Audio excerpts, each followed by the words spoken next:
স্থানীয় সময় সোমবার ভোরে ইসরায়েলের হাইফা শহরের কাছে একটি সামরিক ঘাঁটিতে রকেট হামলা চালায় লেবাননের সশস্ত্র গোষ্ঠী হিজবুল্লাহ।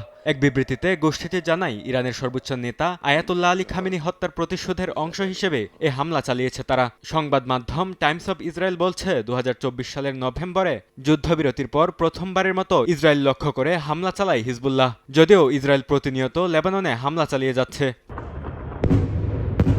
হিজবুল্লাহর হামলার পর লেবাননের রাজধানী বৈরুতে বিমান হামলা শুরু করে ইসরায়েলি বাহিনী।